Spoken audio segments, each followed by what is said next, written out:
This is Kyle McCord, and you're listening to Austin, Felix, and Matt on the W Debate. Welcome to the W Debate.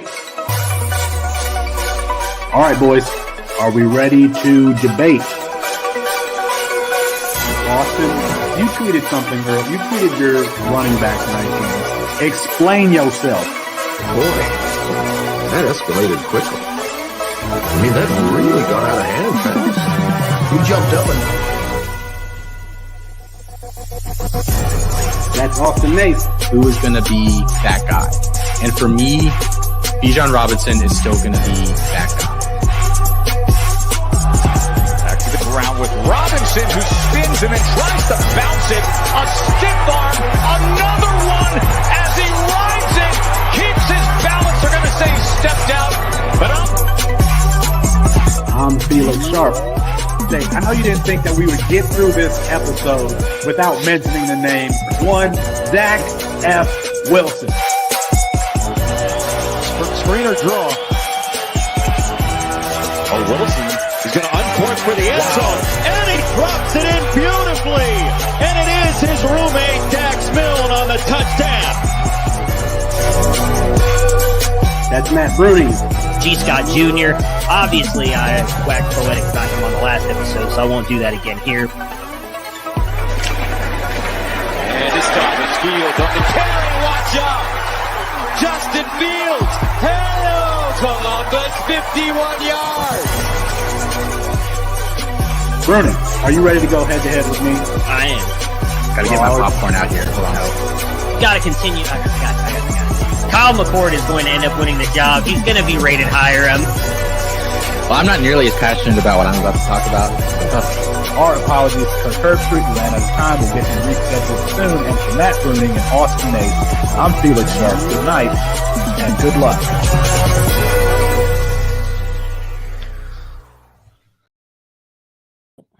What's going on, everybody? That was already a great start to the show.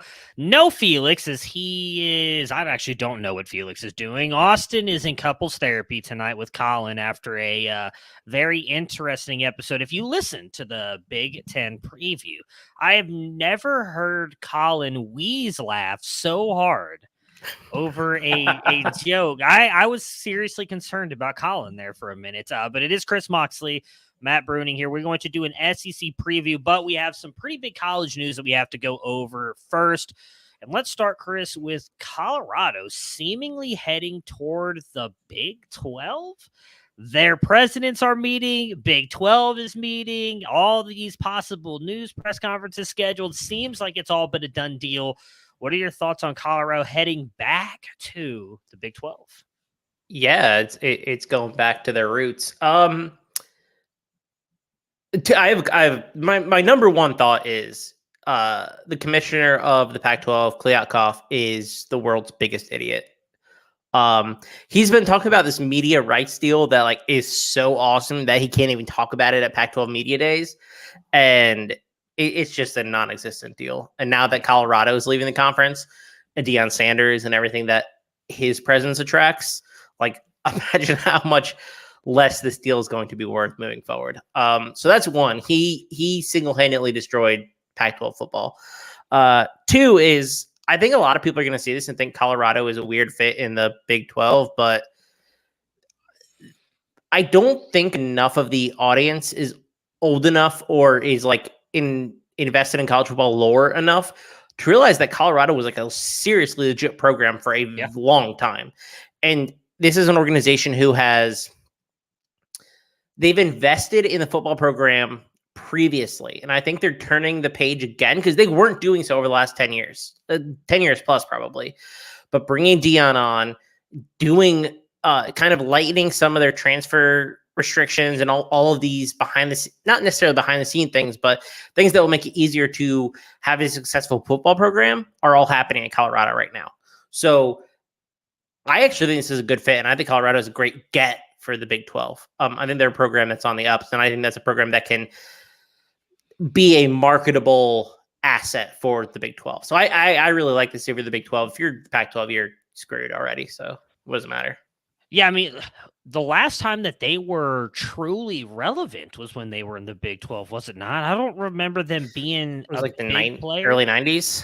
Yeah, when they were in the Pac-12. So, I mean, I think it's a great fit for the Big 12 as well. I mean, let's go back just a little over a year ago, and there were people singing, what's the Monty Python "Bring Out Your Dead" talking about the Big 12. Well, they flipped this around, and the teams they added last year late on. Now they've got Colorado, and there's rumors that there will be others coming with them. You might get the 4 points in the Arizona schools. Like, I saw the rumor of UConn. Wow, I saw the that rumor of one's UConn. not as inspiring. Well, for basketball, exactly right. It's a basketball play, and you're just gonna take that UConn's in your conference for football, right? But I mean, like you said, I think my guess is that they get one or two of the corner schools, and probably Arizona State. Oregon's been in the mix. I still think Oregon and Washington would be a better fit in the Big Ten, like program wise. But I mean, I'm not the one making the decisions. I don't know. It seemed like so. I mean, we obviously heard all the reports back when USC and UCLA joined the Big Ten that it seemed like Oregon and Washington wanted to, and the Big Ten kind of rebuffed them. It was like, nah, we're not really taking applications to join the club anymore. So I wonder maybe they're just, middle finger to the Big Ten and go to the Big 12. I mean, I think they would beat with Texas and Oklahoma leaving. Would it be unfair to say Oregon and Washington would still be the prohibitive favorites in that conference? They'll be that. For sure. If they go to the Big 12, they'll be the favorites. So yeah. Yeah, absolutely. I mean, if they were to go there, the conference is supremely watered down. I think you're getting at UCF, who's going to compete. Kansas State's still good. TCU's still good, obviously. But I mean, if that's how it ends up, then it's going to be a pretty interesting breakdown. I mean, you got to give Brett Yormark a lot of credit. Yeah. The way he's handled the last, year and a half since Texas and Oklahoma announced that they were leaving. Yeah. He's added some serious programs. Like BYU's a good program. They were independent previously. Cincinnati's a good program, one of the top group of 5 schools. UCF is a huge win because they're the largest public school in the country. And you get that end of their main thing, getting into Florida pipeline and everything was a big deal as well. Yeah. So yeah. I mean, just give him credit. I mean, it's not the SEC or the Big Ten, but he basically is. I think he's pretty close to. They're better. I don't know if they're better than the ACC. I mean, but what's the ACC got? Clemson? The ACC North Carolina. That's true. North Carolina, Clemson, Miami, Florida State, the top programs of the Miami. The top programs of the ACC are.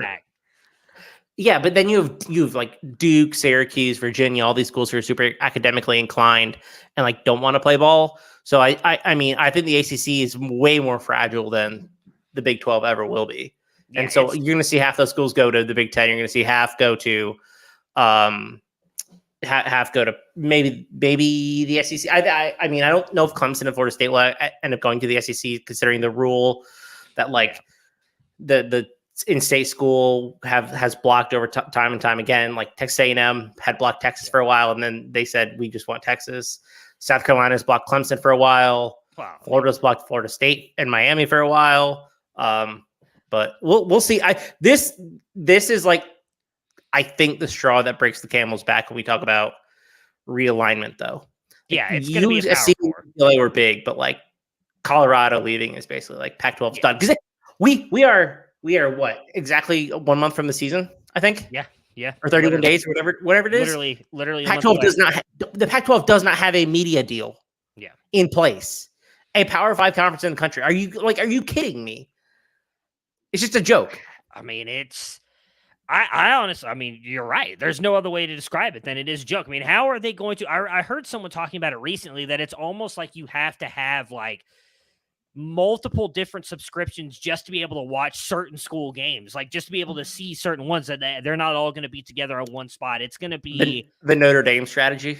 Yeah, I guess so. Except you need a subscription to watch Cal football. Yeah, and I mean, let's be honest. Are any of those schools in the Pac-12? None of them have the recognition that Notre Dame does.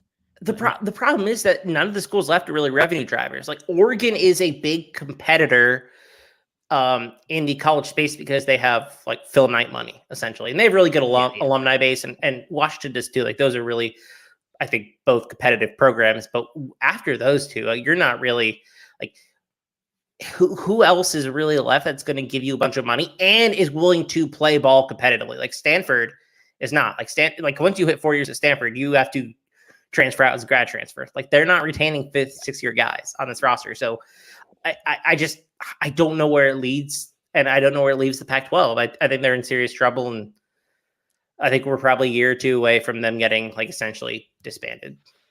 Yeah, unfortunately.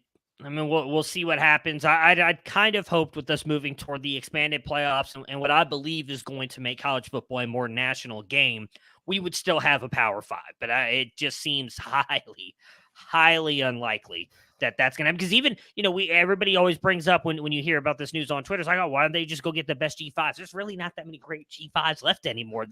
A lot of them are already joining other conferences or have. So it's really hard to kind of bring those teams in to a Pac-12 that is really struggling. So I was thinking about this the other day. Like, who are you really going to target, right? They rated the top conferences. Like the Big 12 basically rated the top of the AAC and said, okay, we just want your best teams. I think Tulane maybe, but like I don't think Tulane is like a Power 5 level conference. No. I think the best answer at the end of the day is Liberty. I think Liberty is the answer because they have Power 5 money, but Group of 5 conferences have been really like reticent to bring them in just because like the money that comes into this program is not equivalent with the Appalachian States, Coastal Carolinas of the world. Finally, like let them in this year, but I mean, I just don't see it. Like the Colorado is basically like a canary in the coal mine for the Pac-12. If USC and UCLA weren't, it's a year ago. Unfortunately, not looking good for the Pac-12 conference. Speaking of things not looking good, another report has come out about bad culture, all kinds of issues. This one centered around a coach that I think everybody for the most part liked up until maybe today, and PJ Fleck in Minnesota. So I have a interesting take on this that I don't think is going to fly very well. So I want to hear your thoughts first, and I will give you my opinion. So I would say that I am the most liberal member of this show and the least willing to forgive indiscretions. How about that? That is fair. Yes. What I will say about the report that I read and the way that it reads is it feels, and this is just based on the report and based on my analysis of it, feels a lot closer to a hit job than it does substantiated complaints about the program. There are a handful of players who essentially said, hey, so Front Office Sports released this report, I think earlier today, right? Basically saying, I think so. Felix gave us the link to the article. I don't know when exactly it dropped. So I think it was released earlier today. If you're listening to this on Thursday, Wednesday morning, and essentially just detailed like it's a cult-like atmosphere. It dropped at 1 o'clock this afternoon, July 26th. Okay. Perfect. So cult-like atmosphere, players are like held accountable or not held accountable to pay based on like this point system. And a lot of people felt it was unfair. And the Fleck Bank. Effort. Yeah, the Fleck Bank is what they call it, the PJ Fleck Bank. Felt it was unfair.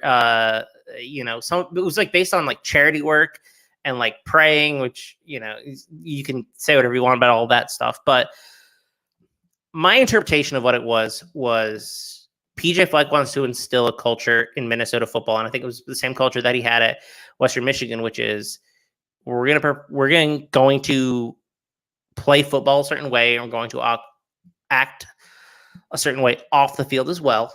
And there's a certain level of dedication that takes in this program. It's not for everybody. If I was a player in PJ Fleck, I would hate it. I would transfer out immediately. I probably would quit football too. Like I would never be a fit for this program. But he's trying to establish excellence within the program, and I think that that's a fair and legitimate approach. And I just think some players just aren't built for it, and that's fine. That's a totally fine thing. I get it. but I don't think this raises itself to the level of Northwestern, especially this pales in comparison to Northwestern and what came out in the last couple of weeks. This is just he's not working players to the point where they're dying on the field like DJ Durkin at Maryland. If that was the issue, that'd be a lot different. Durkin is getting all sorts of Power 5 defense coordinator jobs, so I don't want to hear anything about that situation. That's a entirely different situation.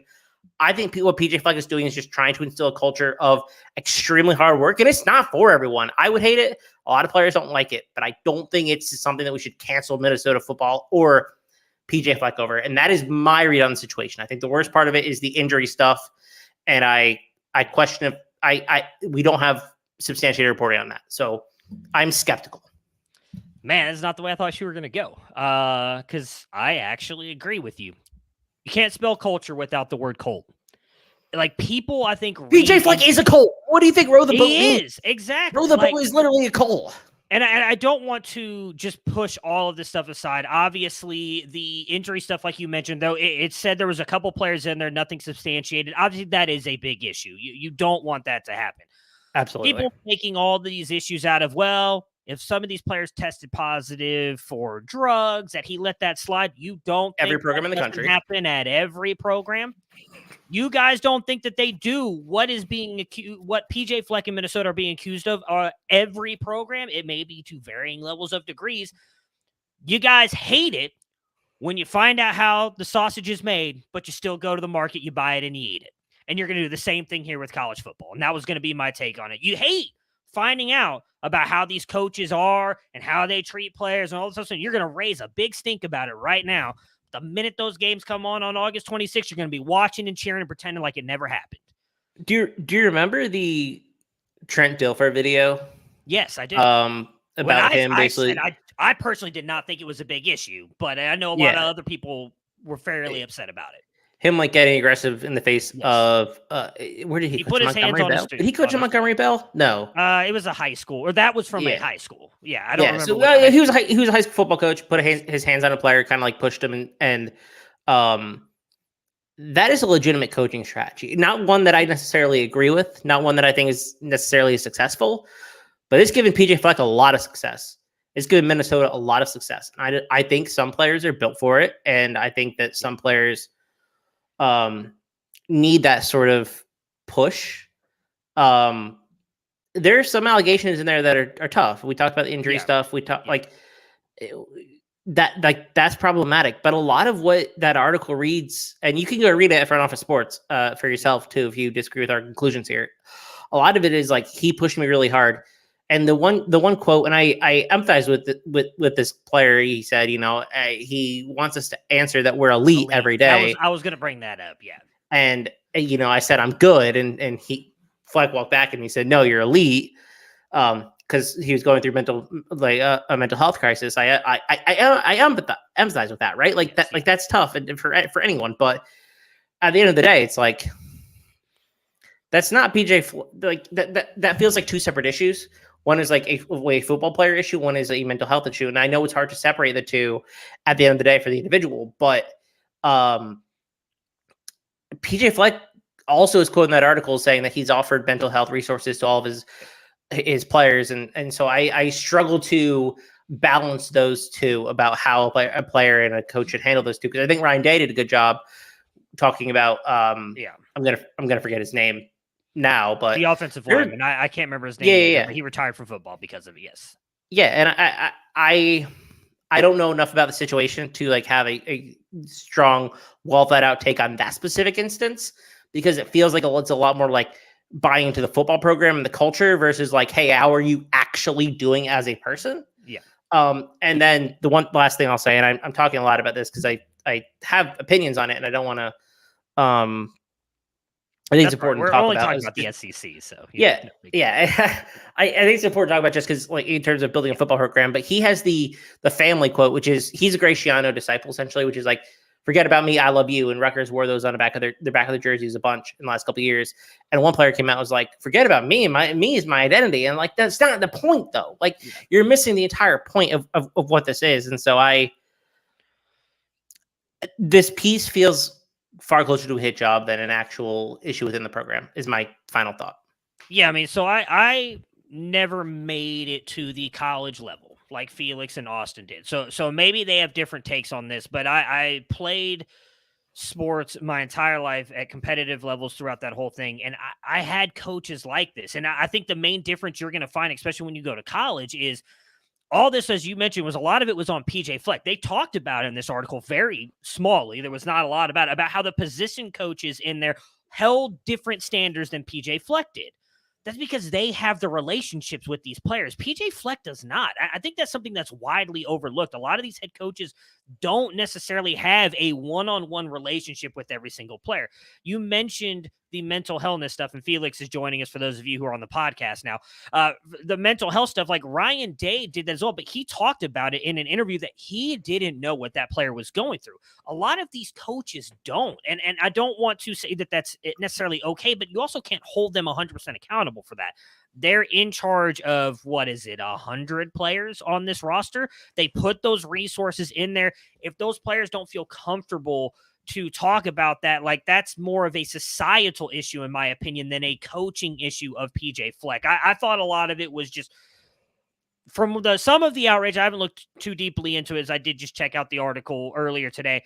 I think some of the outrage on this is a little bit more overblown than it should be. I personally did not find a lot of it to be that big. And the injury thing, I can't speak on. There was not any of that substantiated, as Chris mentioned. If that is true, that is a big deal to me. But like the Fleck Bank, letting drug tests go, we've seen coaches do that. I mean, even Lane Kiffin, just to mental health thing, and mental health. Sorry, the mental health issue, and I'll let Felix talk here. Is we've also seen now, like Lane Kiffin has now done that at Ole Miss, right? He's made a big push for that and added this mental health group here at Ole Miss. I think it's a big thing. I think that's where football is going. It's still going to be a struggle for these players. Felix, I assume you're jumping in to talk about this, so go ahead.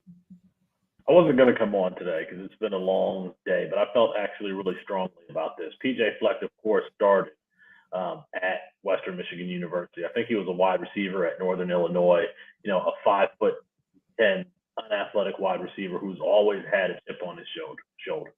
To get to the level that he's gotten to, it was going to take something more than just raw talent and ability. To get to the level that he has as a leader, he would have to be something different. I've followed his career since he started in my hometown in Kalamazoo.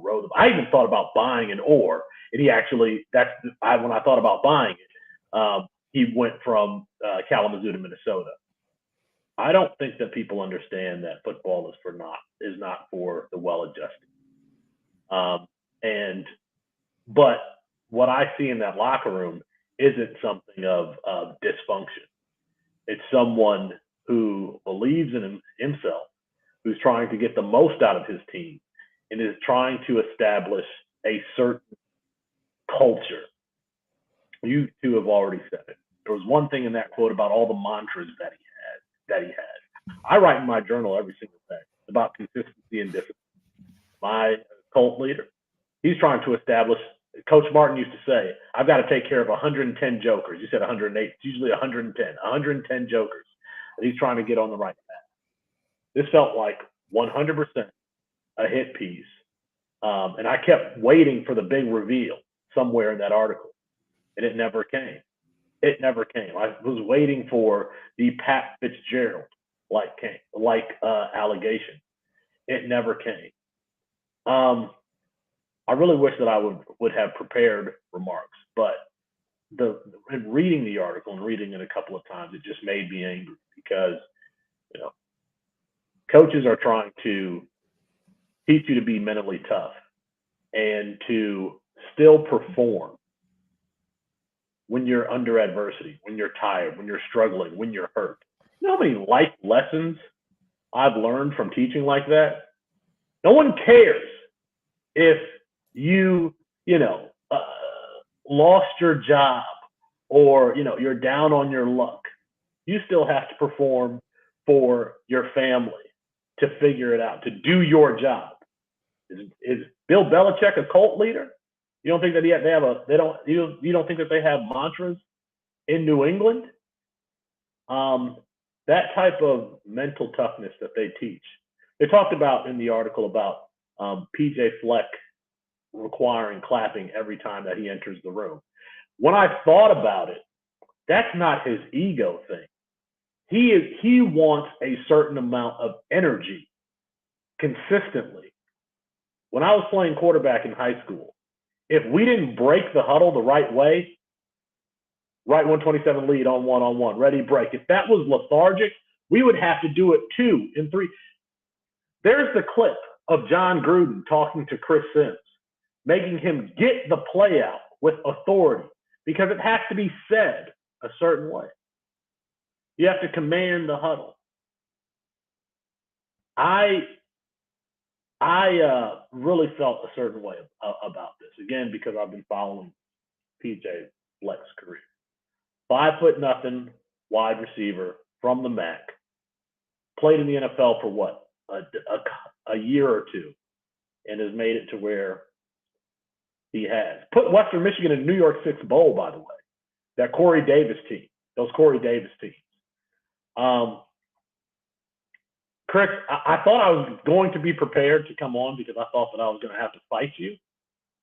I really did, but I didn't. It's I've wanted to talk about this since the Pat Fitzgerald thing, and there are some things that can go too far, but generally, coaches are giving a lesson, and they may give that message in a number of different ways. You have your Tony Dungy types, you have your Jim Schwartz types, you have your PJ Fleck types. All those coaches have an association with Michigan.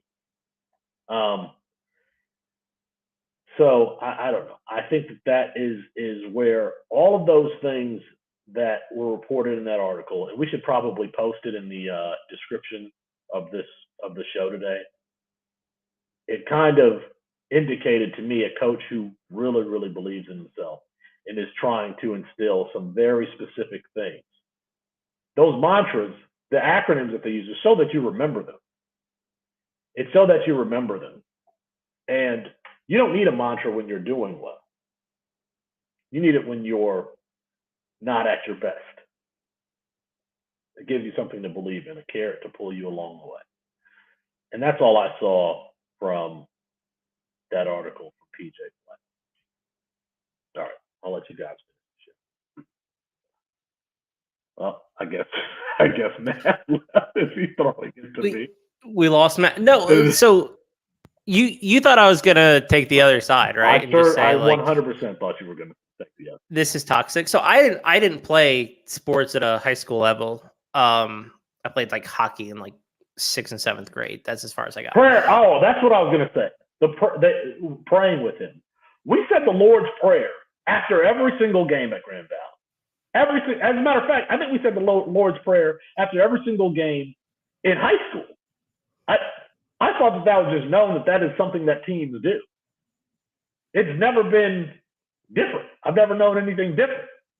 Now, I remember I had one Muslim teammate. He didn't say it, but everybody else got on the knee after the coach's speech, after the game, after Coach Martin's speech. Coach Martin was the defensive coordinator at Notre Dame, now the head coach at Miami of Ohio.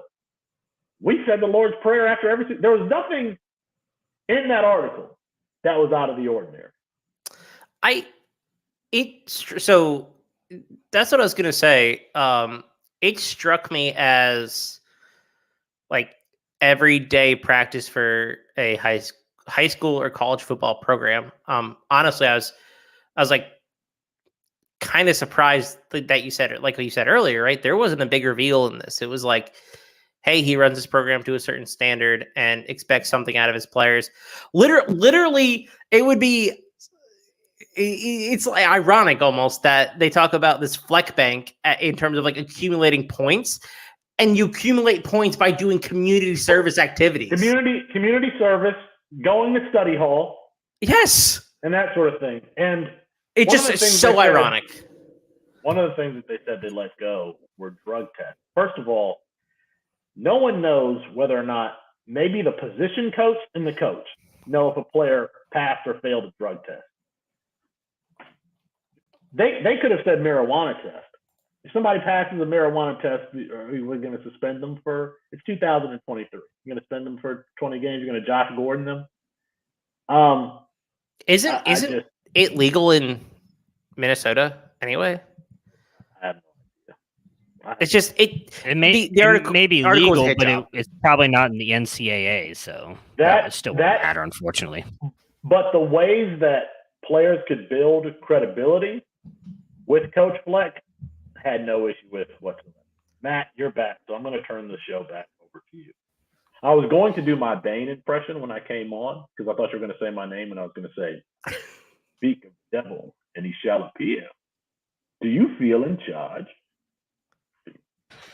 Well, I wasn't sure if you were going to come on or not, so I didn't want to, just let everybody know that you were sitting in the background. But thank you for jumping on and giving your thoughts. I was hoping that you would, obviously, after we both read the piece and kind of everything that happened there. So, Chris, we do need to talk about the SEC. We spent 30 minutes talking about Colorado and PJ Fleck. And I want to start with a program. Yeah, we still have a whole show to go. Another program that has rumored, culture problems. We're going to start with Georgia. I think it deserves to start with them. Back-to-back national champions.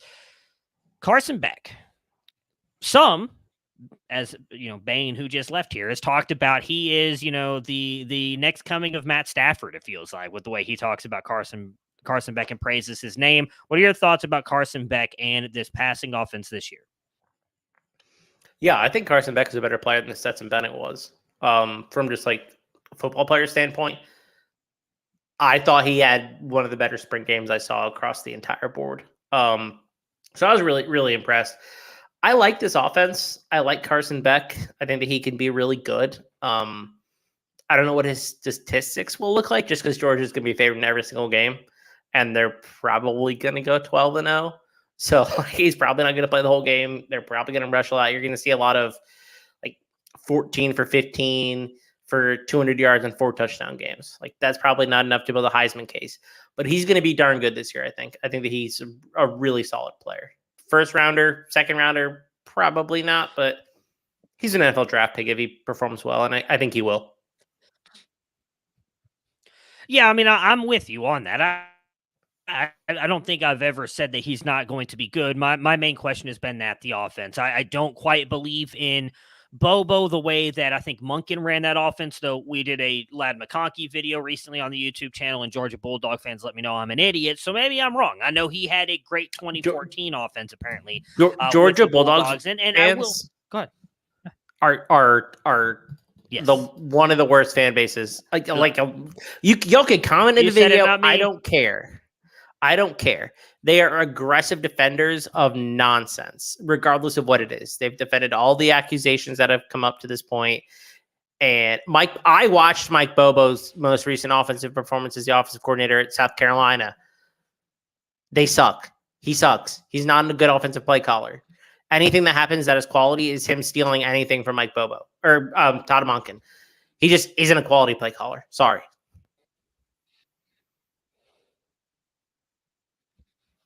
No, you're good. You're good. I don't disagree with you. I brought up in that video when people lambasted me about me not giving him credit. I gave him credit that by far his best year was the 2014 year with Georgia. So I was like, I'm not trying to not give him credit. It was a great year, but statistically, if you look at every other year, it was not that good. And that is really my big concern because I also agree with you. I would find it very hard to believe that they don't go undefeated this year.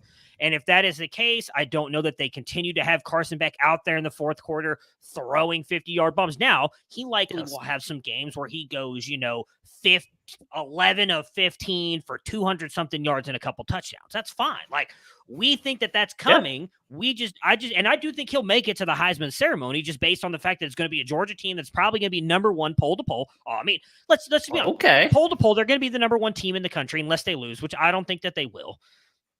So he's going to have at least decent stats. This is a wide open year when it comes to the Heisman. I mean, I've planted my flag on. I think this could be the year that we see another wide receiver win it, Marvin Harrison Jr. So I think he will have to carry that Buckeyes offense. If he's the guy that I'm predicting to win it, I don't see why Carson Beck wouldn't at least be at the ceremony. We saw Stetson Bennett there last year, and I don't think he'll have quite those numbers. But again, undefeated team going for a three-peat, the quarterback, he's likely going to be there. So we like Carson Beck. I agree with you. I think he's probably a day 2 pick. I would lean more toward third round overall, but I do think he could get drafted day 2. running back room is extremely interesting. Andrew Paul was a guy that we loved last year, tore his ACL. Sounds like he's going to be back and ready to go. Branson Robinson looked good in a limited sample size. And of course, we have all Georgia football fans' favorite, Kendall Milton, back for his 4th year, has been just mired in injuries. Do you have any, who's the guy you're betting on in this backfield? Long term, the answer might be Roderick Robinson, the freshman that they're bringing in this year. Super good athlete, hit mile per hour thresholds at his size that is essentially unheard of. Just super athlete, really, really exciting player. I think Branson Robinson's still hurt or is injured, so I don't know how much that is going to affect at the beginning of the year. But I'll tell you this: my answer is not Kendall Milton. We've seen Kendall Milton for 3 years. Every offseason, our Georgia friends say, "Oh, it's this year, it's this year, it's this year."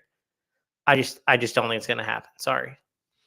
No, I'm with you. I would still lean on Branson. I think he's going to have a good year. But Roderick Robinson, again, I've talked about this last week. Follow our recruiting team. They do a major job. The official, I don't remember the exact players, but players who run over 20-something miles per hour and over 220 pounds, it's like 5 players. And it's like Derrick Henry, Saquon Barkley, types of players. They're all incredible players. And Roderick Robinson fits in there, and I think he will do that. Wide receiver, really quick, let's just touch on. They bring in Dominic Lovett. Arian Smith is back. Ladd McConkey's gotten a ton of love on these airways. Again, I was not favorable on him. I still think he's probably a day 2 pick. I would not be surprised. I do think he's a good football player. Sure. But when it comes to fantasy, I don't see it in the college level because Brock Bowers is still going to be the number 1. And even if McConkey is the number 2 in the passing game, again, I don't see the volume being there for him to be a top asset. And I really don't think, if we're going to knock, and I don't think this is an unfair thing to say, someone on this show kept knocking how JSN, a slot wide receiver, could never succeed in the NFL as a wide receiver 1 because he's a slot wide receiver. That's what Ladd McConkey is. And I do not think that, I think JSN is a much better wide receiver than Ladd McConkey when it comes to just playing the position of wide receiver. So I find it very hard to believe that he is going to be a high-end, viable fantasy asset if JSN can. I think he's a very good football player, deserves to go day 2. I think he's probably going to go round 3, much like Carson Beck. But your thoughts on McConkey? Yeah, I if I had to project him right now, it'd be round 3. I don't think he really provides much college fantasy upside. 600-700 yards is in his portfolio. I don't really like the rest of the wide receiver room. Arian Smith is one of the fastest wide receivers in the country, and we still just haven't seen him do anything. He'll have the occasional post route where he just burns somebody every once in a while, but still, the answer to this Georgia wide receiver room is the tight ends. Is really what it is. Brock Bowers is going to be awesome. Best tight end in the country. His prize picks over under set at 650 yards feels a little bit low, but it does. But I have not played it for full transparency, but I think it'll be really productive. Oscar Delp, I think, steps into that wide receiver or tight end 2 spot vacated by Darnell Washington. Love their freshman tight ends a lot. Lawson Lucky, Pierce Berlin really are talented players. Lucky got a lot of action in the spring, they were raving about him. The only question I have, and I don't know if you've watched him because I personally have not, Yazid Haynes, who's the wide receiver going there. I have not. He's gotten a little bit of love, and so I don't know if he's any good, and I know he's not going to be productive on the college side, but interesting name, I guess. Just keep an eye on. If it's the player that I think it is, I'm almost positive he's got a ton of speed, but I don't remember him standing out at all. I probably did grade him. That's like the Georgia mantra, though. Let's get a bunch of speed dudes here and see if they can actually learn to play football. He doesn't stand out to me in a major way. All right, well, next up, we got to talk about Alabama, and obviously the big discussion point around them has been the quarterback battle. We have Jalen Milroe, who see a little bit of time of last year, 2 games. Ty Simpson, the highly touted 5-star freshman from last year, and then they bring in Notre Dame. I think he was 4-star, but highly rated 4-star in his own class, and Ty Buckner over with him, obviously knowing the Tommy Rees offense, who came over as the offensive coordinator. We talked a little bit about this on the BSN show, so I really suggest you guys go watch the show. We have a lot of fun on that. It was actually a lot of fun last week when we had this show, and we talked about these guys. I still think Jalen Milroe is going to end up being the starter, and where I think this ends up being bad for Ty Simpson is I think Tyler Buckner ends up being the backup because he knows the system. That's why I think they brought him over. We saw a lot of people when the move first happened saying, oh, they're bringing him in to start. And I've consistently pointed out the fact that, again, if you really look at the timeline there, Tommy Rees was at Notre Dame when they said, hey, we need to go get Sam Hartman and bring him in to start over Tyler Buckner, then goes to Alabama, but then decides he wants to bring Tyler Buckner in to start over those two. I don't see that. I think he brought Buckner in because he knows the system. He knows how to run it in case there is an injury or if something happens and Milroe can't play, or Simpson, because I do think whoever wins the job will be the one. I think Buckner will be the two regardless of who wins it. My belief is probably going to be Jalen Milroe, which then looks, I don't want to say it looks badly for Ty Simpson. It's not necessarily like, I don't know, an indictment on him, but it's not going to be great for him starting out the year as possibly the third string quarterback for Alabama. Yeah, I think Jalen Milroe is going to be a starter week 1. I think I would be more surprised if it wasn't him. Like I think he's a better than 50% chance to start. Like I would take him over the field. The concern that I've had with Tyler Buckner, and this has always been the concern of mine basically for like 4 years now, is like this dude just doesn't play football. He's hurt all the time. He hasn't played a full season in like 6 years. That's probably an exaggeration, but also it's kind of not. It's probably like 5 or 4, actually. Yeah. So not wrong. He's just been hurt so much. And I'd love to see him healthy because he was a top 3 quarterback. He was a top 3 quarterback in that class for me. I downgraded Caleb Williams, and I put him, Sam Heward, who, let's not even talk about that, and Drake May in the first tier. I still think he has the goods, but he just needs to stay healthy. So yeah, I think there's concern there for Ty Simpson. And I don't think we really like either of the freshmen, do we? Like Dylan Lonergan and Eli Holstein are fine players, but they're not Alabama players. Julian Sane will jump them next year when he gets on campus. Both guys will probably transfer and go the Lane Hatcher route of former Alabama quarterback and then bounce around the G5 for a couple of years. Fine players, just not SEC quarterbacks, I don't think. Yeah. Running back real quick, Jace McClellan seems to be the guy that's going to be running this offense. You got Roydell Williams, Jam Miller, Justice Haynes. I mean, I think Jace is going to be the guy for the most part. I really hope we get to see Haynes play a little bit. I think we will see him more on special teams, though, than actually in the offense. He was a really good kickoff and punt returner for Buford in Georgia, one of the better high schools just in general, not just in Georgia. It was really electric there, but I don't think we really see Justice Haynes take over till next year. Do you have any thoughts on the running backs? Yeah, it's Jason McClellan this year, and Roydell is like kind of the thumper. I'm kind of out on Jam Miller, though, if we're talking like Devi and CTC. I just think he's going to get lost in the shuffle. Like, I think Justice Haynes is a better player than him, and then you have 2 players who are ahead of him on the depth chart this year who are probably going to leave. So it's just it's a tough situation for Jam, but I really like Justice Haynes, and I think Jason McCullen's the guy, and I think Jason McCullen, we've talked about this on the network before, is a player who can, I think, work himself into day 2 draft capital and potentially round 2 if he has a solid season. I like what we saw from him his freshman year, but he's battled injuries and, like recovering from an ACL tear last year. So it's hit or miss with him. Yeah, I mean, this could be a massive year for him, and I'm with you on Miller as well. As much as I liked him as a player, I do think Haynes is better. Wouldn't be surprised if it's a 50-50 split and Haynes is just the better player overall next year. Any thoughts on the wide receiver core? I mean, Malik Benson, Ja'Cory Brooks, Jermaine Burton still here. Isaiah Bond, Kobe Prentice were guys that, or at least Isaiah Bond, we had a lot of hope for last year, didn't do anything. I believe Kobe Prentice at least broke the year 1-0, at least a couple of them. So he's got that going for him, but it's just a weird room. And I like Malik Benson. You wrote a great article about him on the website. I just have fear that this offense is not going to be very pass heavy. I would not be surprised if it was a very run heavy offense. So I think like there's none of these guys that are really going to produce or do anything for you. Yeah, that's essentially how I feel. Malik Benson is my wide receiver 1 if I had to project this offense today. I just think he's the most talented player in this room. He didn't enroll in college enroll in an FBS school out of high school. A lot of that was off the field academic stuff.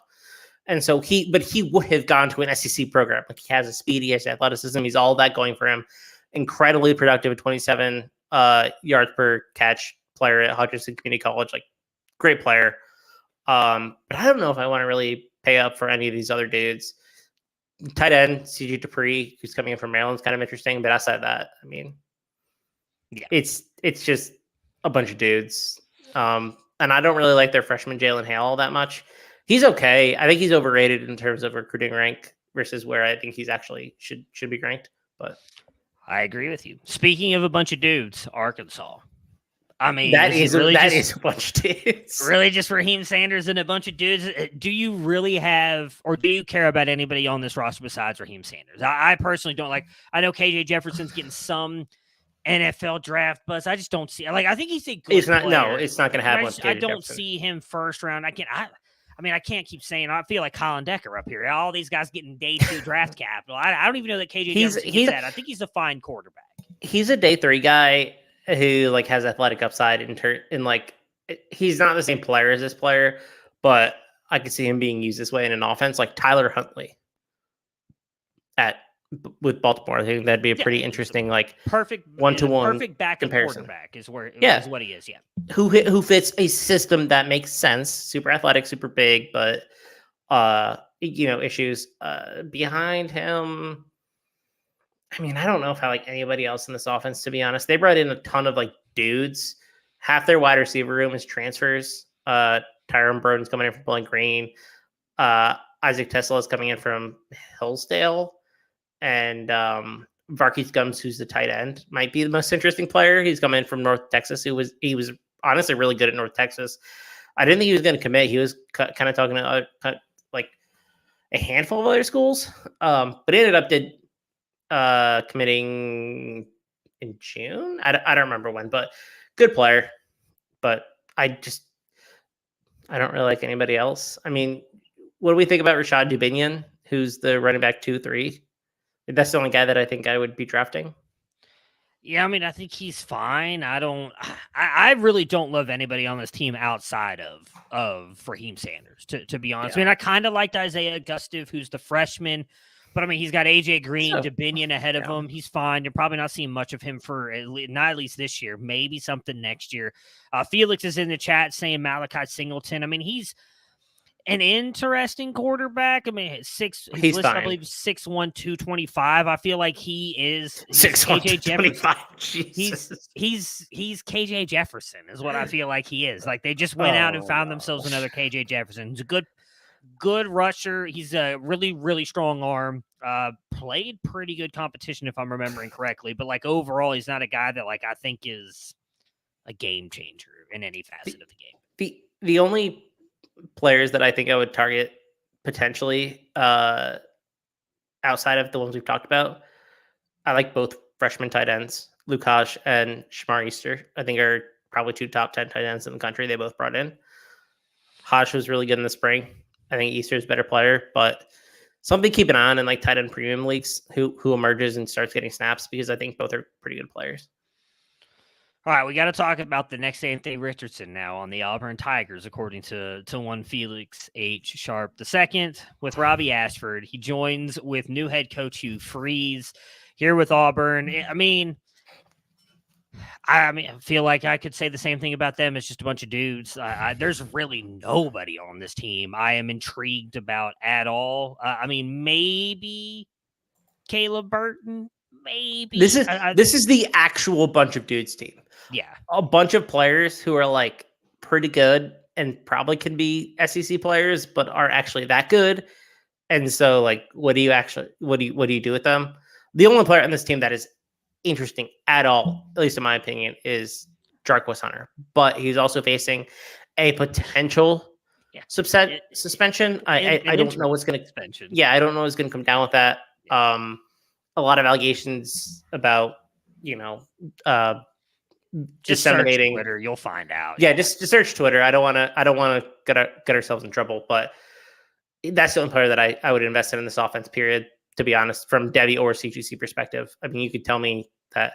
Well, yeah. I mean, I'm always gonna champion tight ends, so I'm gonna talk about a tight end probably on every single team.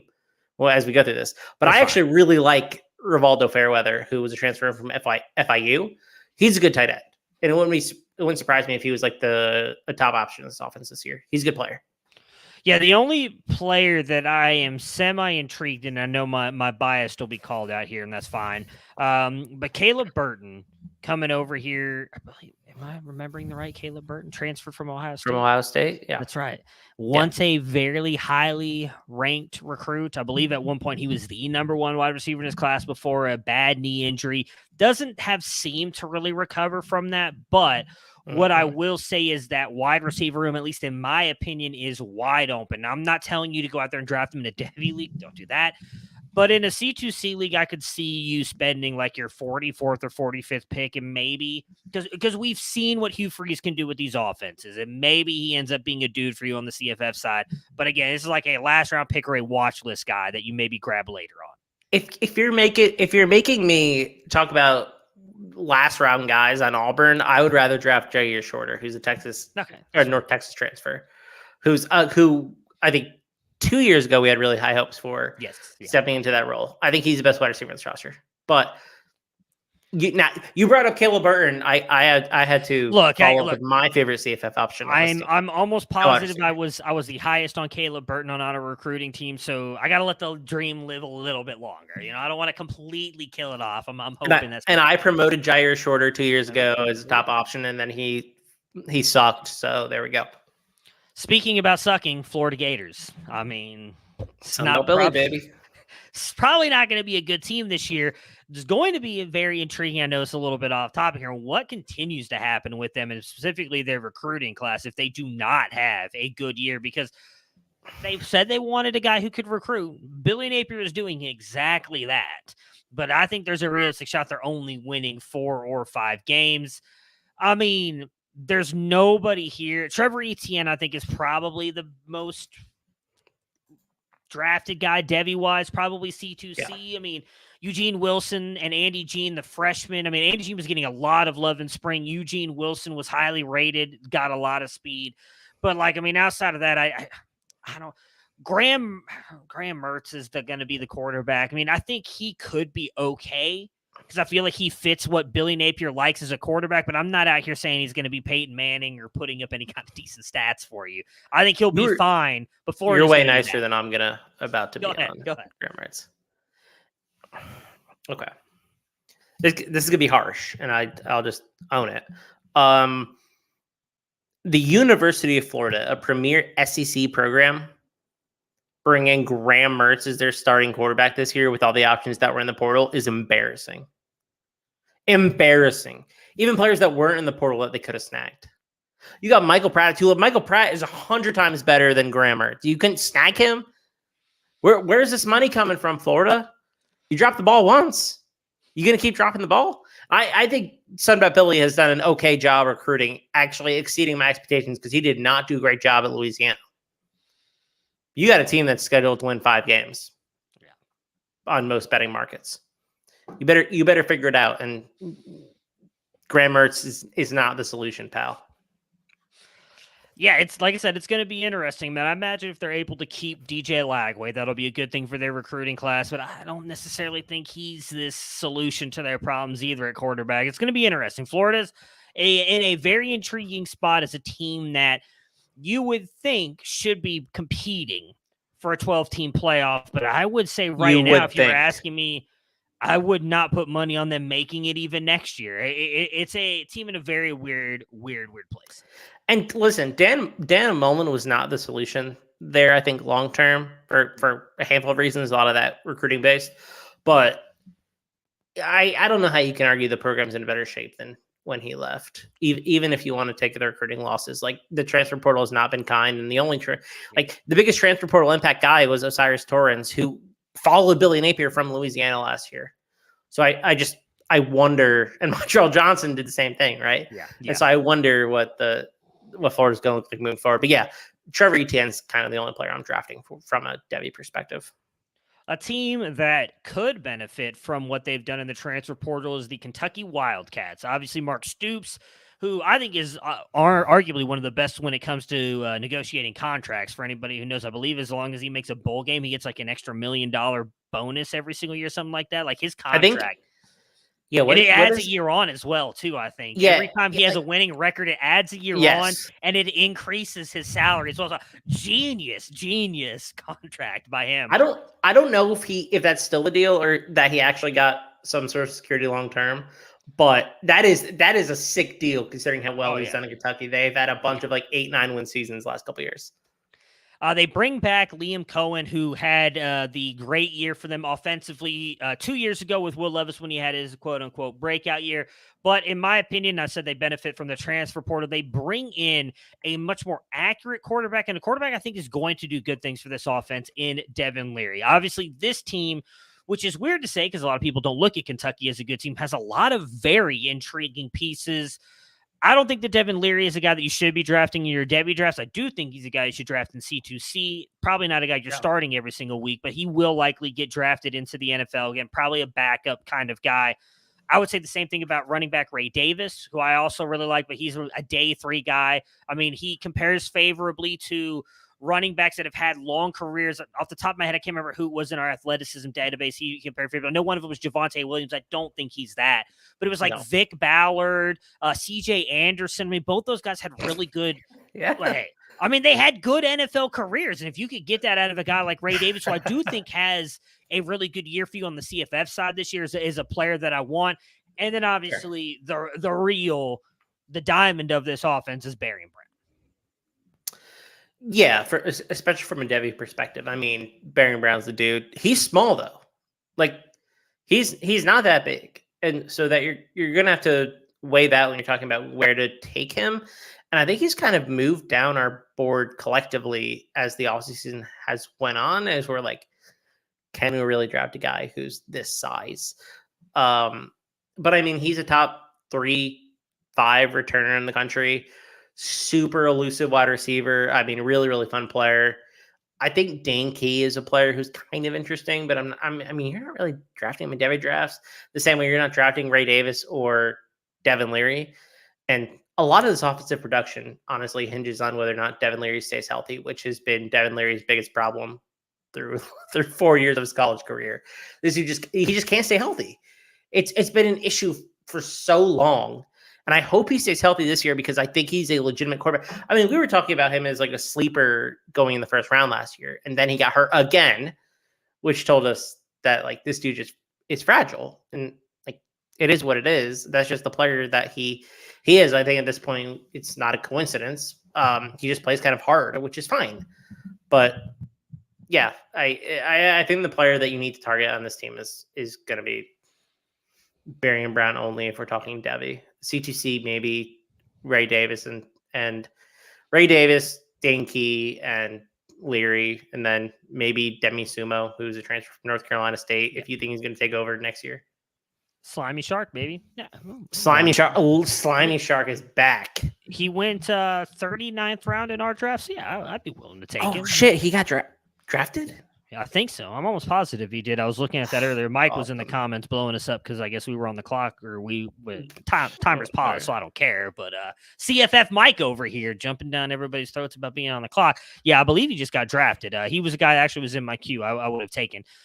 LSU, who I think is a very intriguing team in the SEC, a team that could really cause a lot of issues in not only just, causing Alabama some problems, but possibly even winning the SEC and making the playoffs. Had a fairly good year last year. The weird loss to Florida State, I think, really kind of hurt their chances to do much of anything. They probably should have won that game, have to play them in week 1 again. And Texas A&M. Oh, yeah. Texas A&M's a thorn in everybody's side, right? Very intriguing options on here. Obviously, Jaden Daniels, Garrett Nussmeier. We probably like Nussmeier's NFL chances better than Jaden Daniels, but I don't know. He's not like the Slim Reaper like Jaden Daniels is. He's like 6'5", 150. My big fear with Nussmeier, and Austin was on him last year too, so and I do think Nussmeier's a very good quarterback. Like LSU just doesn't play a hard schedule this year, and I don't see Daniel struggling enough against these bad teams to get benched for Nussmeier. So I think there's a realistic shot we're not seeing Nuss start until next year. for LSU, which again, still, I'm not trying to say don't draft him in Devy drafts. That's still what he's going extremely late. He's going late in C2C drafts. I actually think he's going ahead of Jaden Daniels because of what we think of the talent overall. But he's just not a guy I expect that we're going to see this year, just because you really look at that schedule. They don't play anybody until the last 4 weeks of the season. I don't think that's when they're going to decide to bench Jaden Daniels to start Garrett Nussmeier. Yeah, I would be surprised if he played significant snaps this year. You're just basically banking on him for next year, which is not a bad bet in my opinion. I don't think he's going to transfer if Daniels. I don't even know if Daniels has any more eligibility. I mean, I want to say he can't, but again, so who knows? I think Nussmeier is a better player than Jaden Daniels is. Straight up, I think he should start over him right now. I don't think it's going to happen, but I love Garrett Nussmeier. I just think he's a super solid player, like a player that I am and have been fairly aggressive in targeting this offseason. So yeah, I love the guy. Do you like Ricky Collins, the freshman that's going there? He's intriguing. He, I think, is very Jaden Daniels-ish, but I think he's got a better arm personally than Jaden Daniels. But he is a very fun rusher. He has some very good moments passing the ball. I actually, if you search probably Collins or Ricky Collins in my name on Twitter, you'll find clips that I posted of him. He had one play where he danced around in the backfield, got blitzed, avoided the rusher, and then ran like 50 yards upfield. And the only reason he didn't score touchdowns because the defender kind of got to him and he kind of went out. But he's also very thin. He's very much a thin reaper. Like Jaden Daniels is. He's not a thick kid, but really good arm. I think if I'm remembering correctly, like an electric arm, really fun to watch. So I think he could be the future there if that's what they're kind of building around. He reminds me a lot of guys like Evan Prater and Desmond Ritter, who their offensive coordinator is it Denbrock? I'm remembering. Yeah, Denbrock. Yeah, I mean, those are the guys he's gone after since his time at Cincinnati. So I think Collins is going to be very successful for them, but we're probably 2 years away from seeing him because I agree with that. I think Nuss takes over next year. So you're probably not drafting him in Devy leagues and C2C. He's like a late. I don't even know that you draft him late, to be honest with you. You probably just wait, maybe pick him up next year once you see what Nuss does, maybe. I don't know. I like the player, but... Yeah, and he's a player who could be jumped by a higher-end recruit, too. Yeah, we'll see. I mean, they definitely could recruit over him. Running backs, I mean, I don't love any of this group. I mean, I think Logan Diggs is the most intriguing just because he knows Brian Kelly comes over here is probably going to get decent run. There's now saying, I guess, that Emory will be back, right? Or am I remembering correctly? Dude, I don't know. I'm tired of hearing about Emory Jones, to be honest. But I'm pretty sure that he's going to be back. Not Emory Jones. John Emory. Yeah, John Emory, sorry. The whatever academic stuff was going on is cleared, and he should be back. I still think it's going to be Logan Diggs, but this room means nothing to me for Devy C2C. Like, Diggs is probably the only guy that I want. It's going to be a Josh Williams Diggs committee.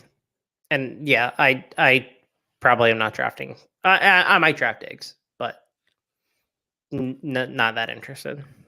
Not the meat and potatoes of LSU, what everybody came here to listen to. We'll just say the receiving group, or we're going to put Mason Taylor in here because I know a lot of people like him for the tight end position. Oh my God, Malik Neighbors. I mean, Devy community seems to be very split on him. He's either good or he's a day 2 pick, and he's just okay. He's nothing special. I actually think that he is good. I'm not quite on the wide receiver 2 in the 2023 class good, but I think overall he's a very good player. First rounder.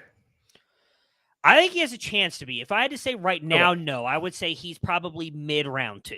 But I do think if he goes out there and has another, if he goes out there and has another good year for an LSU team and a quarterback that we say is not a very good passer, I think he could elevate himself there because outside of Marvin Harrison and Emeka Egbuka, Romo Dunze, I mean, those are probably the 3. Maybe you put him up there with Xavier Worthy. I mean, so there's a shot maybe those are the 3 locked in first round guys and they don't take another wide receiver, but typically you see around 4 wide receivers go. And I think because of Neighbors'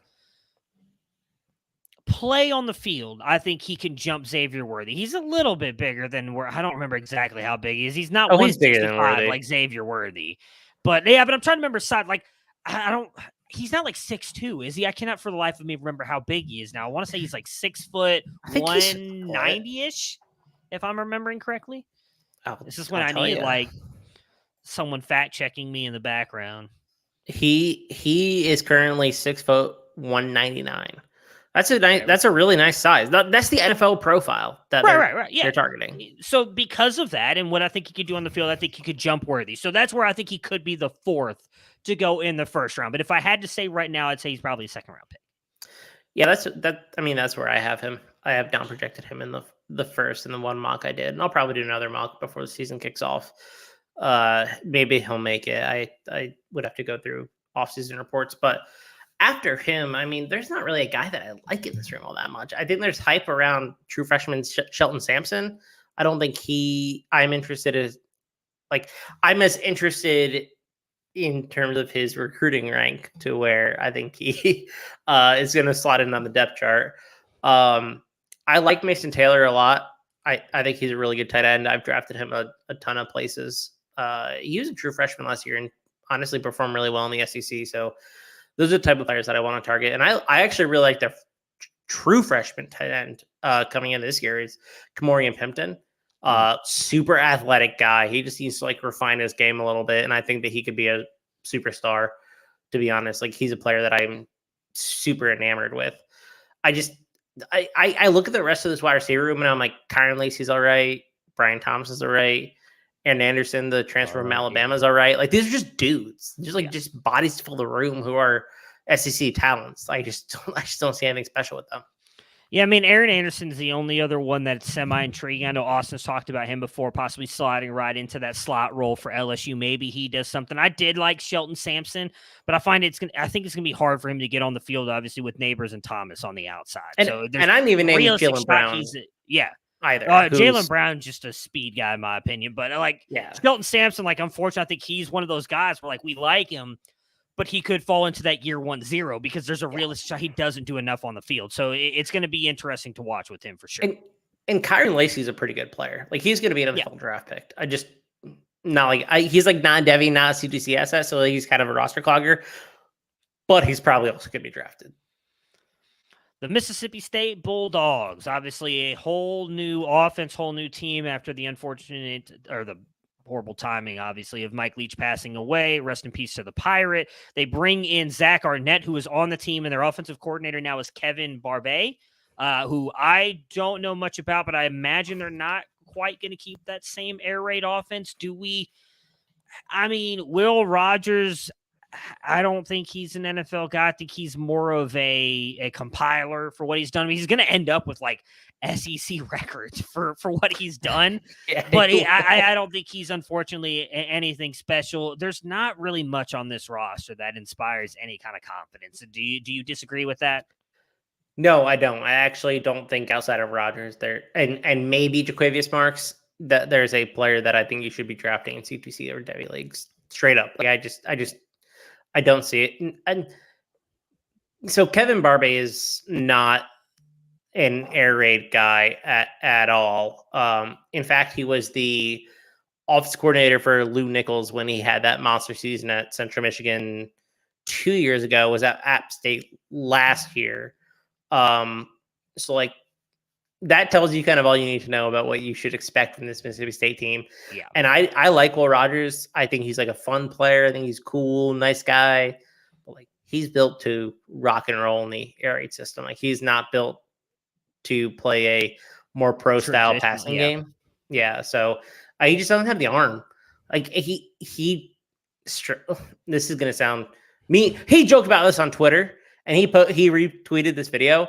But it was him struggling to compete, so he was at his own 45, I think, and had to Hail Mary with everything he had in his body to get it to the end zone. I think he still came up a little bit short, and he was joking about his own arm strength. That's just not the player he is. So it'll be interesting to see how they run this offense this year. I like Zach Arnett too as a coach, but this offense is just not interesting to me from a Devi or CGC perspective.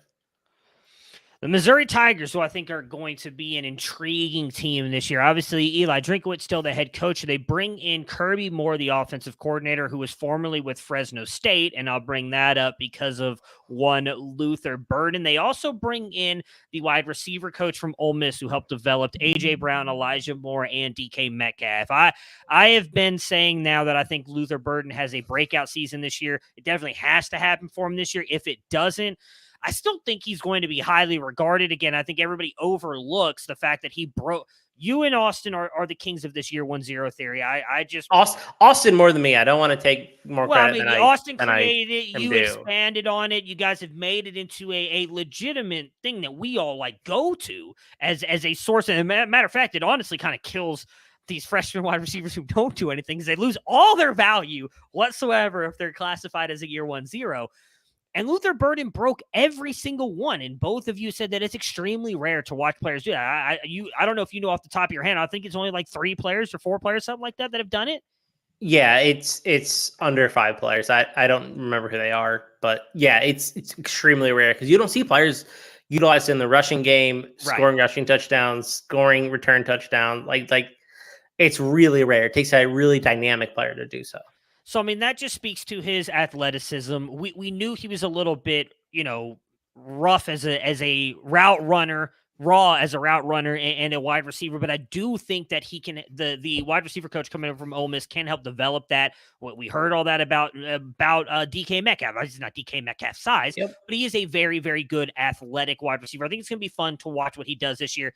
The obviously bad part about it is it's still probably going to be a struggling quarterback room. I mean, I had hopes that when Jake Garcia transferred him, maybe it would give him a step up. Brady Cook was just like, I think man is the nicest way I can put it. I had hopes for Sam Horn, who can fire it in at 90 miles an hour. It doesn't seem like he's going to take over this job. Outside of really Luther Burden, I don't know that you're leaning on anybody here. I mean, I'll lean on you here for the running backs, but it feels like everybody's down on this running back room as well. Like it's really just Luther Burden and then just dudes. Yeah. So the slot receiver in Eli Drinkwitz's offenses have historically been really productive. And I think that that's the spot that's vacated by Dominic Lovett. And I think Burden's going to be the one to step into that role. So I think that there's CFF production there. And I think that if he can develop a little bit more beyond like the line of scrimmage, to be honest, he could have a really successful year. And that's what we need to see from Burden, because he just he needs to figure out how to operate downfield, not even downfield like 20 yards. I'm talking downfield like 10 yards. It just was not a successful season that way, but he's in the role that should succeed. Running back wise, I mean, Cody Schrader is probably the guy again. Tavares Jones had a strong spring, but nobody I'm drafting. Yeah, I can't remember what it was. I was really hoping I could find it here because I know. So he definitely did obviously do a lot of his work around the line of scrimmage, but his ADOT surprised me. Luther Burden's last year. It was not at all. It wasn't 3. It was actually like 7. It was over 10 yards. That kind of makes sense. I mean, he probably split like half his carries beyond. Well, I wonder how many of his targets were actually like, or receptions were like jumps. I will tell you really quick. So because I haven't pulled up, I'm sorry, he was at 9.7, so it was just under 10 yards. But that's not that bad. His receiving depth, because I was looking at this the other day, obviously we talked about it. So almost, I mean, you're talking 60% of his work came between the line of scrimmage and 9 yards. So, I mean, that, it goes to what you're saying. Like he needs to work more downfield, but there is a shot that my only fear is that doesn't happen. Because if you guys watch Fresno State and you saw what Moore was able to do with Jalen Moreno Cropper, it was a lot of that as well. But I just think Burden is a very talented wide receiver. I'm really hoping that he has a good year this year. I think so too. I don't feel anything about their like high-end wide receiver recruit Josh Manning, like one way or the other. Yeah. I've heard a lot about Brett Norfleet, the tight end, and how he had a really strong spring, or they're really excited about him. But I mean, neither of those players I'm drafting. I'm talking like deep leagues here, folks. All right, the Ole Miss. Yeah. The Ole Miss Rebels got a couple more teams left. Obviously, team built around Quinshon Judkins. He's great. Kedrick Riscano, I think, could have a really good freshman season. He's built very much like Quinshon. Wouldn't be surprised if he jumps Matt Jones, and Ulysses Bentley is kind of like the guy to split time with. Outside of him, to me, probably the only quote-unquote receiving player I'm looking at is Michael Trigg. I know you don't want to talk about Jackson Dart, so I'll let you kind of get in Michael Trigg, and then we'll talk about the swag king himself, Jackson Dart. So my interest in terms of Ole Miss pass catchers goes like this. Zachary Franklin, transfer in from UTSA, their leading receiver last year. Trey Harris, transfer him from Louisiana Tech. I believe their leading receiver last year as well. Jordan Watkins, who is the wide receiver 3 on this offense. Caden Prescorn at tight end, who is a transfer from Memphis, who was a top 10 tight end in college fantasy last year. And then Michael Trick. Okay, cool. Good to know. So not quite the way I thought you were going to go with that. Go ahead. No, I mean, I think they're interesting names in this wide receiver room. I just don't see anybody special. Like, I've talked a lot about Zachary Franklin on this program. Why I think that he's a player that I'm just like not nearly as high on as other people are. I just don't think this offense is going to be super pass heavy. I mean, they have a really nice running back room, so I think Lane is adaptable enough to kind of like understand the strengths and play to them. Yeah. All right. Walker Howard, I think, is actually an intriguing player. I know we did not love him as a recruiting team, but he's a 5-star quarterback who for those of you listening on the podcast, so Chris Moxley is now left because he knows I'm about to talk about Jackson Dart. Walker Howard, though, 5-star quarterback. I think he's fine at everything. Could be the future at quarterback in this offense. Jackson Dart, I'm just going to say this now. We'll move on. Book it. 2025. God, I want to say first-round pick, but I don't know that I could. I'm just going to say it. Who cares? 2025, he's going to be a first-round pick. Played okay at the end of last year. I think he has a really good year this Jesus, year. you got it. You can't say things with no consequences. And if you're gonna say first round pick, put some on it. Put something on it right now. I'm not putting a tattoo bet on it. You are on a hot streak. I am not risking my body that way. You can't tell the listeners that he's a 2025 first round pick without putting something on it.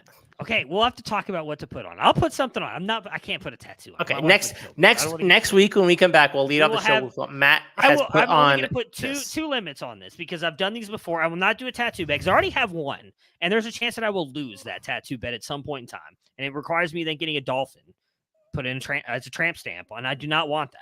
So there's a chance I lose that one. It was a long time ago. It was made with a different podcast. I bet that that Justin Herbert will win an MVP or a Super Bowl before Tua. And since Tua got Mike McDaniel, I do not feel that great about that, unfortunately. Don't like that one. The second one, and I will take this off the table as well, as I promised Austin could kick me in the nuts if Emory Jones was a first-round draft pick. I want to take that off the table as well, just in case I ever want to have another kid. So way outside of those two, I'm willing to I'll call you sometime this week, and we'll establish stakes. But Jackson Dart, I think he's going to have a sneaky good season this year, and I think he comes back, has another good year, 2025.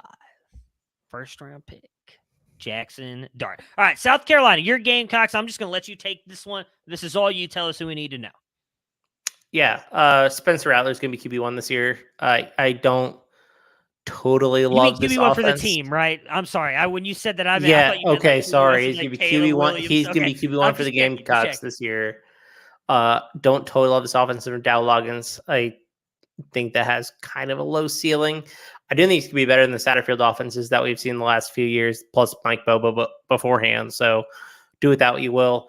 At running back, I think it's going to be pretty interesting. Datavius, DJ Braswell, I think is the guy who emerges long term. DeCarian Joyner, who has played like multiple different positions for this team, started as a quarterback, went to wide receiver. I think he was the Mayo Bowl MVP at quarterback / wide receiver too, which is just, he's awesome. Like we love him in South Carolina.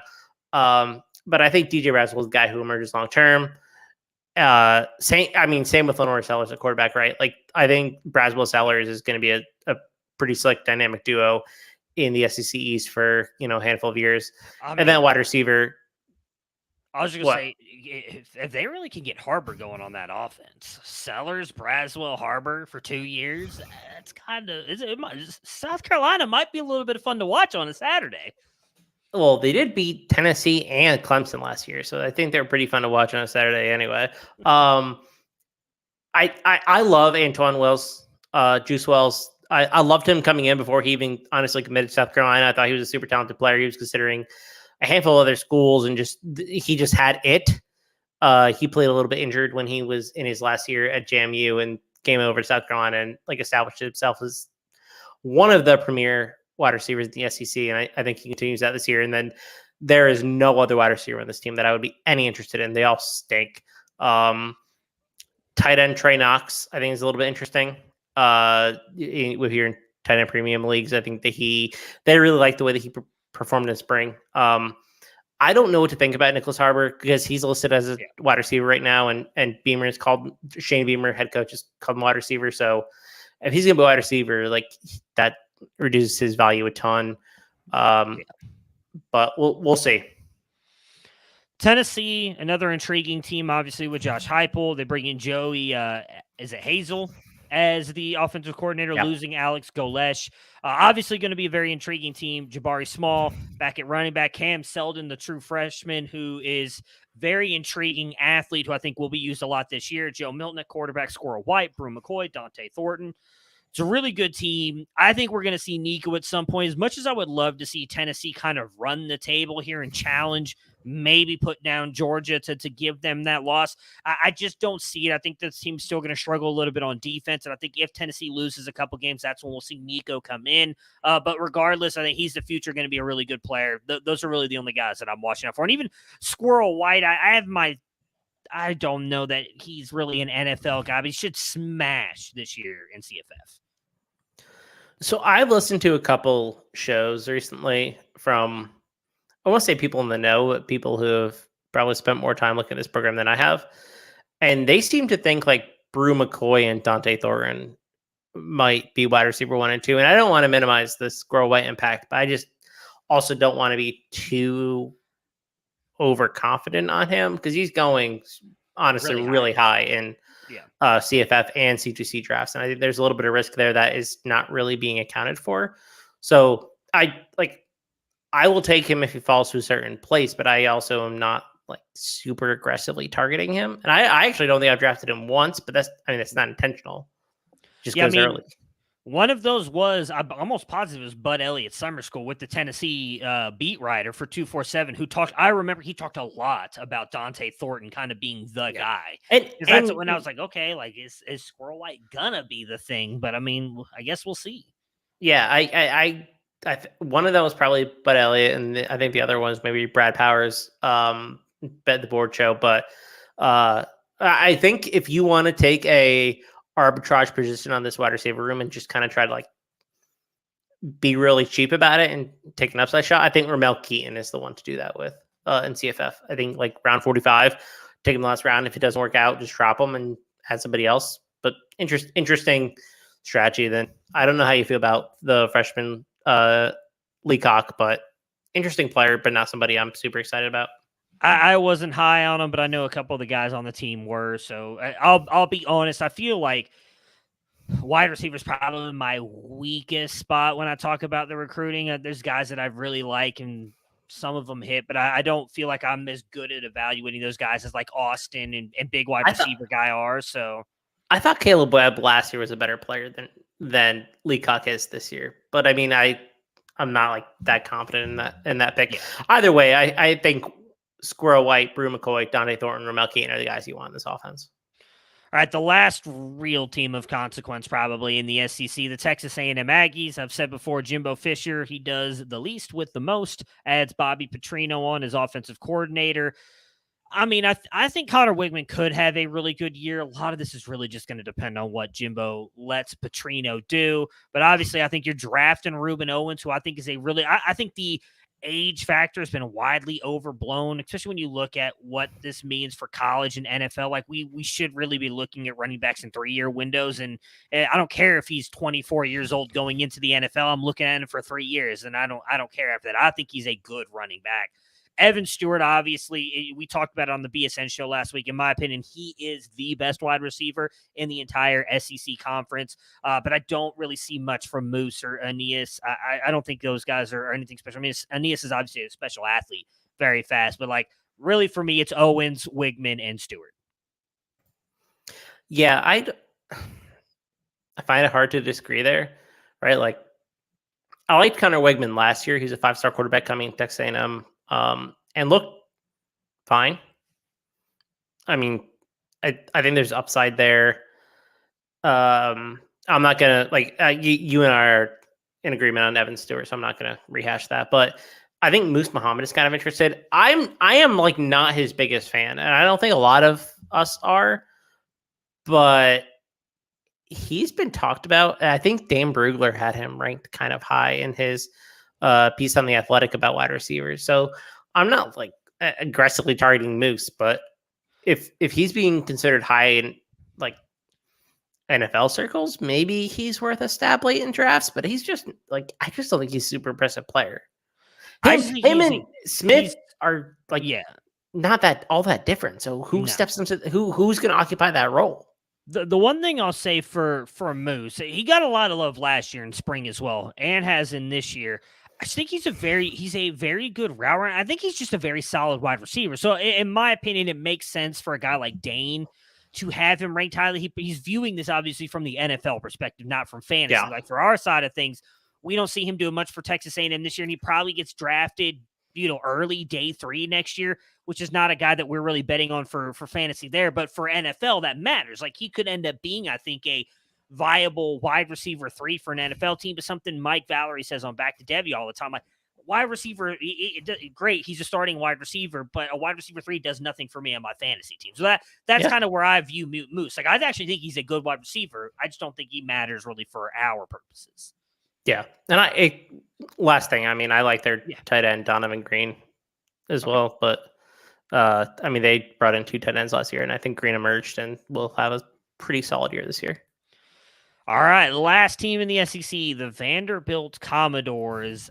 I mean, the only player, I'm sure you'll talk Will Shepherd, at least I know you've mentioned him before. Cedric Alexander, the true freshman running back, got a lot of love this spring. He's probably the only player I'm really looking at when it comes to, not even Debbie, just C2C, because I think he's a little bit on the small side. I don't know that he's a player that you really want to project toward the NFL, but for me, and probably Will Shepherd, they're the only 2 I'm really intrigued by when it comes, and it's specifically just C2C leagues. I'm like, do I really want to craft a case for Will Shepherd? Because I'm not sure how good he actually if you don't like him, maybe I'm mistaken. Maybe I'm thinking of a different Shepherd. I thought before you said that you like him. I mean, I think he's fine. Like, I don't think he's a bad player by any means. I just don't know what his upside is in this offense. So he's a player that I'm not necessarily drafting. Like, I think Jaden McGowan's actually a little bit more interesting. Okay. He's a pretty dynamic player. Was a starter as a true freshman, had an admirable season, I would say. Returns kicks, is a special teams guy. So he's a player that I am a little bit more interested in. I think Cedric Alexander's all right, but like you said, he's on the tiny side. So not a player that I want for Debbie purposes. And then, I mean, AJ Swan is their quarterback, and he just isn't a draftable player, in my opinion. Yeah, I mean, he came in last year and made some plays, but he's not. Yeah. Looking forward to, I actually talked about Kamorian Pimpton when we were talking about LSU earlier, but Kamorian Pimpton was committed to Vanderbilt for a long time. And they're a school who targets high-end athletes hoping to mold. And so I've talked about this on a couple shows before, but there are certain schools that we pay attention to when they're recruiting, because they have I think a really good process in terms of identifying talent. So whoever's first or initially early to offer them is really important. So Vanderbilt was really early to offer Pimpton, and he went to LSU. Boston College is another one of those teams. But from a strategic C2C and recruiting perspective, Vanderbilt's teams pay attention to who they target early, because that name is probably going to blow up at some point. Yeah, Matt and David have talked about this a ton on the official. They use a lot of advanced analytics and everything in their recruiting. The way they recruit, they're early on a lot of guys that not necessarily even just we end up liking, but other recruiting services end up oh man, this guy's really good. And you go and look, and Vanderbilt offered him a year ago. So they are definitely a team, when they're offer these guys, you should be paying attention. Yeah, they're very good at what they do. That's probably the biggest takeaway from Vanderbilt from this entire show, is just pay attention to they offered too early. They're great at recruiting. All right, so that'll do it. That is the full SEC preview. We would have had this at about an hour, but we talked a lot about obviously the Big 12 in Colorado and the PJ Flex stuff. Be back next week. I don't know who we're previewing next week. Felix didn't tell me, but I'm sure Felix and Austin will both be back next week. So until then, we'll talk to you guys again.